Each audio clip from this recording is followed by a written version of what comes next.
There is no transformation without discomfort. I was living inside of it, feeling it, feeding it, and I am exactly who she wanted to be, Barbie. But I was also going to have to face a chapter in my life that never really had closure. I realized after 28 years that my dream had become a risk. I stuck out like a sore thumb. I was exhausted. I would lose both. This is a story of what happens when you return to a place that shaped you in your youth. I wanted to be them. And you go back not to relive the past. Let's hope they fit.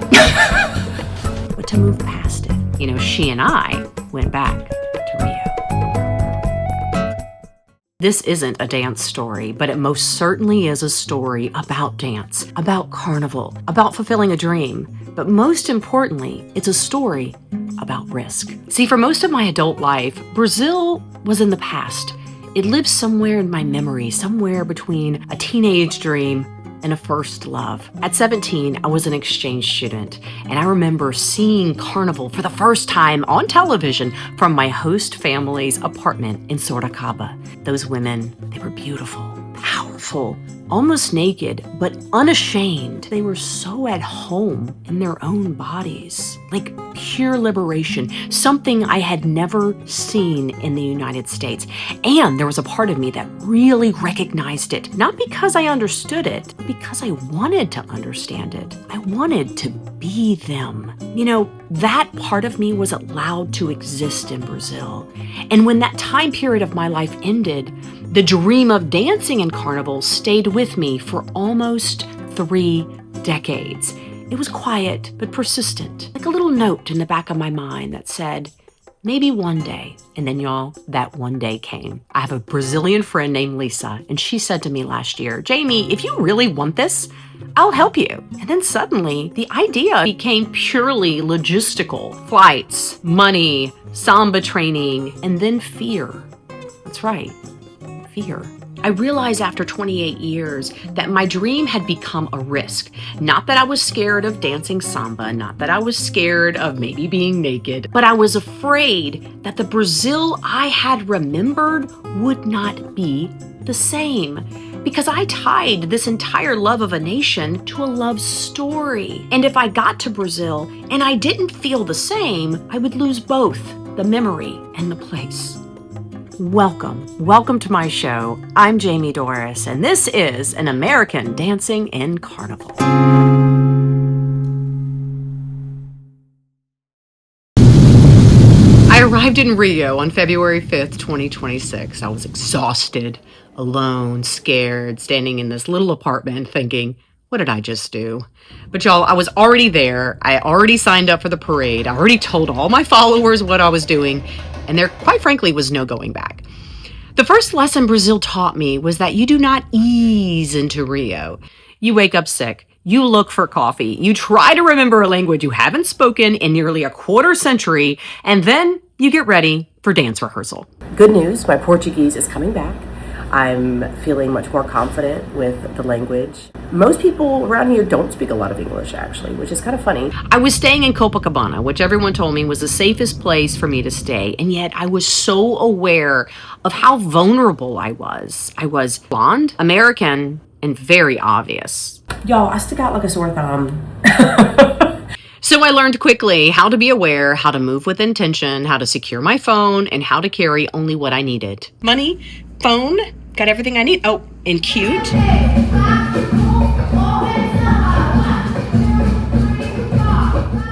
I thought I was going to Rio to dance in Carnival, but I was not aware how physically demanding everything else was going to be. 3-hour dance workshops, miles of walking every day, rain, humidity, and hair that took an hour to dry and needed much more washing than usual. Everything took so much energy. And it's gonna rain tomorrow. And Monday. The struggle's real. They are kicking our butts and they're making sure we're in shape. Don't worry. You know, I'm not going to waste away after all these calories that I'm burning, because let me tell you what I just ate. Food became the thing that grounded me. Fresh bread at night, coffee the way my Brazilian mother would make it, daily stops for fresh acai, coconut water on the street. After they cut into it and you drink the water, then you can go in and eat the meat. You know the best thing about Brazil? The bread. I got me popping out of my costume.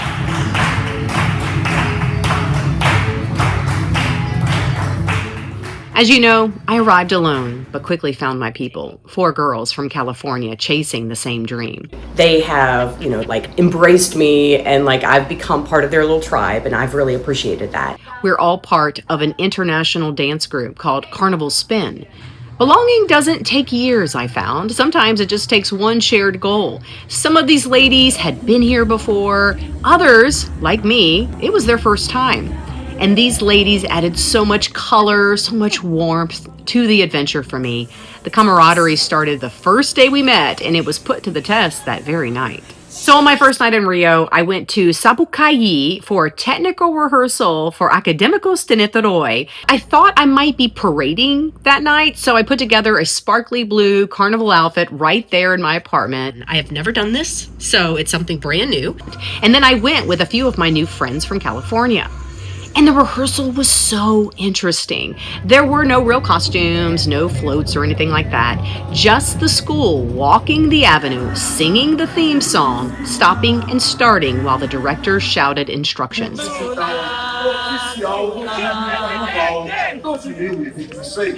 And then, on top of all of that, it started to rain.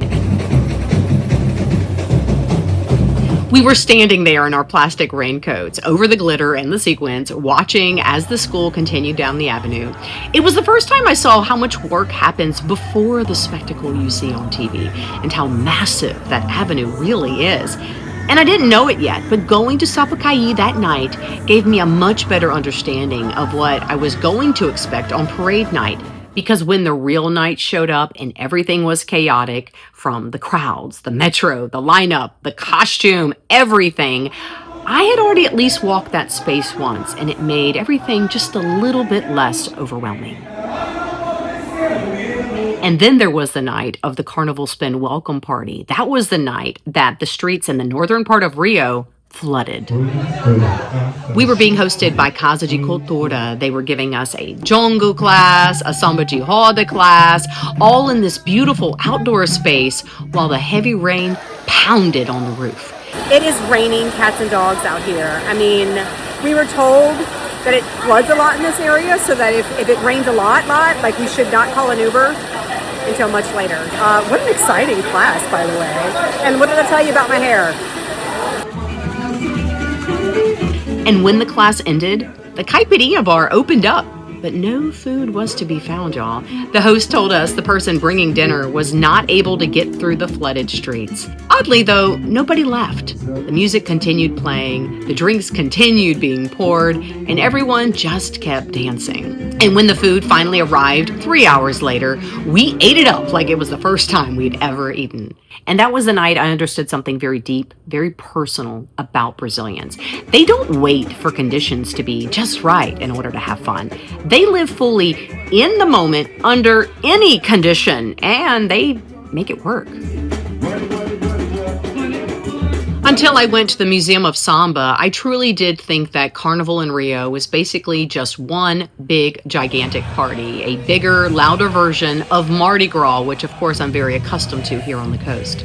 But walking through that space and seeing the photographs, memorabilia, the drums, the history, I realized Carnival is not just a celebration. It's social memory. It's resistance. It's a community telling its own story in one of just a few ways it was allowed to be heard. Então, neste lugar, onde hoje é o sambódromo, o lugar do desfile, era o lugar de grande concentração dos negros que vieram escravizados para o Brasil. And suddenly, the parade that I was preparing for did not feel like a performance anymore, but rather a deep community ritual that I was so lucky to be invited into. The next day, we visited a Guarani community in the city of Maricá. It's about an hour to the east of Rio. It was quiet, no drums, no crowds, just trees, wind, and voices speaking softly. We learned about the village, their fight to stay on their land and protect their way of life. I bought this beautiful Guarani necklace there, and when the guide placed it on me, she said, "May this protect you, Jaimee." I had been carrying a lot of fear at that moment. Fear about my safety, about being alone, about my past, about whether I even belonged there. And for the first time since I had arrived, I started to feel calm. Not because something was changing around me, but because something was shifting inside of me. And she said that this is all about the power of the earth, wind, water, earth, trees, probably fire. And it was really, really sweet. So this means a lot to me, and I really like it. The next morning, after days of rain and days of delays, I finally met up with my photographer, Ita, at the Christ the Redeemer statue. Now, I had been before. I went back in 1999. Look at that right there. I was 18. There's the Christ the Redeemer statue. And I remember at the time I wanted to be platinum blonde. Look, this is a better picture right here. So I dyed my hair. I tried to get it as blonde as possible. It really just turned into brass. That girl right there she had vision, but she didn't really have any skills yet. So standing there again wasn't really about the statue. It was more about the passing of time, the contrast between the girl who was trying to become the woman I am today. From there, Ita and I went to the Celeron steps. These are tiles from all over the world, layered into one long staircase. By that point, I realized I was assimilating quite well. My Portuguese was improving, and I was moving with more fluidity. And somewhere along the way, y'all, I realized I was picking up a nickname. Everyone was asking me if my nickname was Barbie.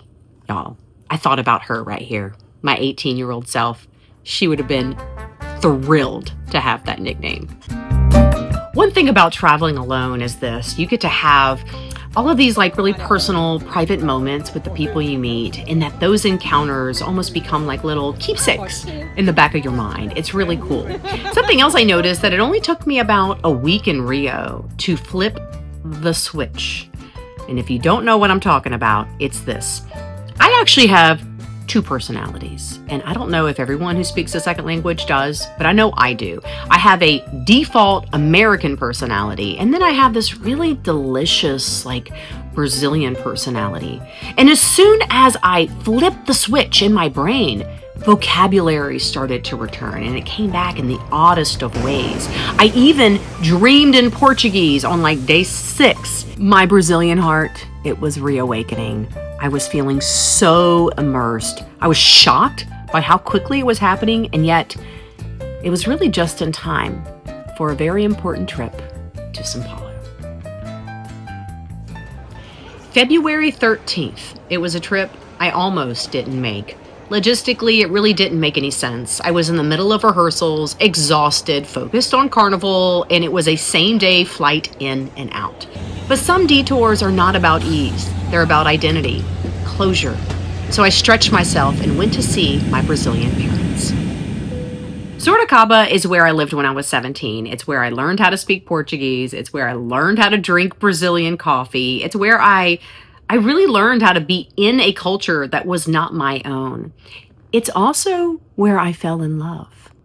My Brazilian parents, their son, Renato, was my very first love. For years, Brazil and that relationship were intertwined in my memory. He and I had plans to marry. We had plans to live in Brazil.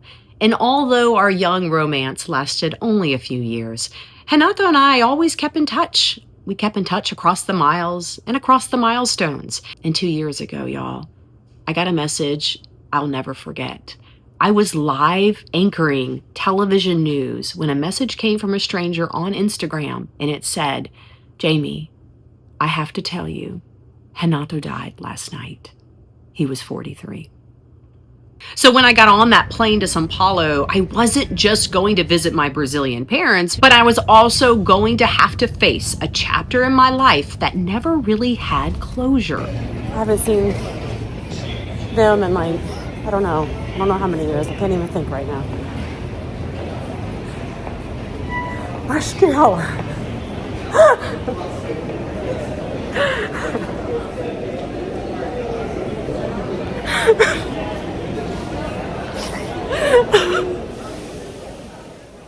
And when I walked out of the airport and saw them waiting for me, it all came rushing back.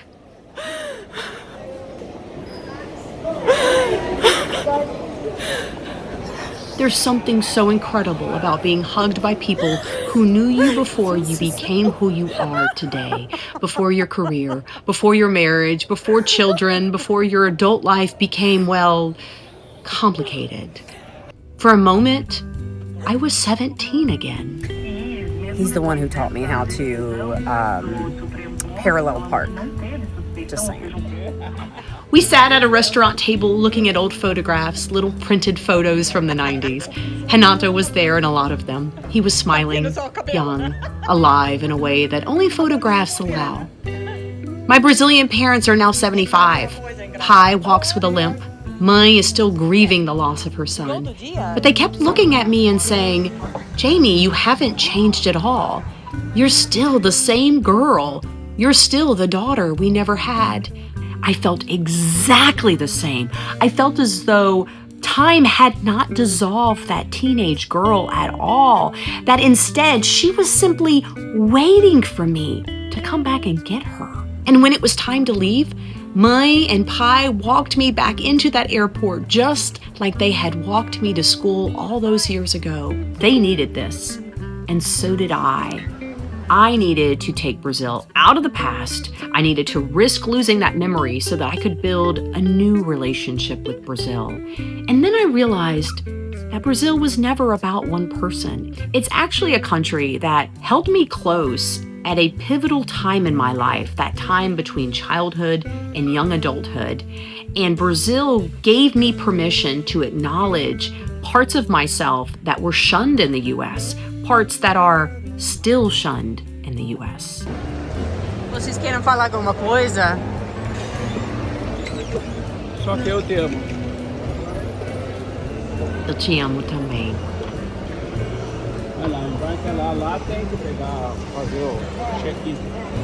And I love more than just the language and the people and the culture. I also love the version of myself that's been waiting for me all of these years. You know, she and I went back to Rio. On the morning of the parade, I still didn't have a costume. We were supposed to get them Thursday, then Friday, then Saturday. Today is the parade day. Yeah. I did just get a message, though, that my group has the costumes, and then at some point this morning, we will be able to get them. But I get makeup in like 4 hours, so let's hope they fit. All I could do was surrender to the process, which, as it turns out, is a very Brazilian skill. So it's a bikini. That's what we're wearing. That's why there's no need for any kind of It's gonna be traditional. Let's try on. Brazilian. Luckily, my husband Joel, he had arrived, so he was there to help during this chaos. After traveling for more than a day to see me, he became the hero, carrying my garment bags, helping track down information, grabbing food, and of course, trying to make sense of the controlled chaos. Because at this point, there really was no plan, only movement, and yet somehow, well, that was the plan. eu acho que isso não vai embora, não. So we had decided to go to Sapucaí together. That was me, Joel, and 2 of my California friends. Apparently, Uber was out because there was too much traffic, and we were told just very casually to take the metro. Oh my God. What nobody mentioned was that we'd be carrying our full carnival costumes with our hair and makeup done on a jam-packed train. Y'all, when the doors opened, there was a wall of people. Joel had all the garment bags. Each of us girls had our wings. There was feathers everywhere, makeup already starting to melt in the heat. We hesitated for not even half a second, and then the crowd pushed us in. I'm sitting over here going, I don't want to break my wings. I don't want to break my wings. And then I'm like, I'm literally in this crowd of people. We were shoulder to shoulder with strangers, trying to protect the rhinestones, the headdress, our sanity, and somehow no one was annoyed. And then it hit me. Is this how people get to Carnival? This is crazy, y'all. This is total loucura. The lineup area looked like an anthill. People coming from every direction, everyone carrying one piece of the story in the same big plastic bag. My plastic bag carried this fun costume. I'm some sort of bird, maybe a toucan, I don't know. But it does remind me of something I would have seen on TV back in the 90s. My 17-year-old self is thrilled. She's amazed that this is actually happening to her. And I am exactly who she wanted to be. I didn't have much time to think about that because we were rushing, and it was then time to get on the float and watch as this spectacle was coming to life.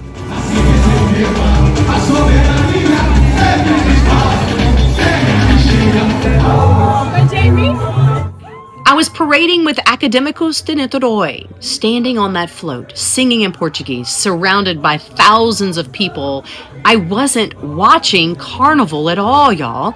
I was living inside of it, feeling it, feeding it. There's almost no way to describe this sensation. Pure exhilaration as I listened to the drums. I danced, jumped, swayed, blew kisses, and sang that same song at the top of my lungs over and over and over again. Turns out all that dance training was not really as important as the enredo, the song. The lyrics of the song is what generates that deep emotion, and it pulls the show forward. It was the highest of the highs, and yet I had to have the stamina to experience it. Not knowing what the costumes were, dealing with the subway, dealing with crowds and the walking and just everything constantly changing and constantly changing and constantly changing. And then for all of not even an hour, the whole show comes together. And then at the end, it disperses just as quickly as it came together. It is amazing how this whole thing works.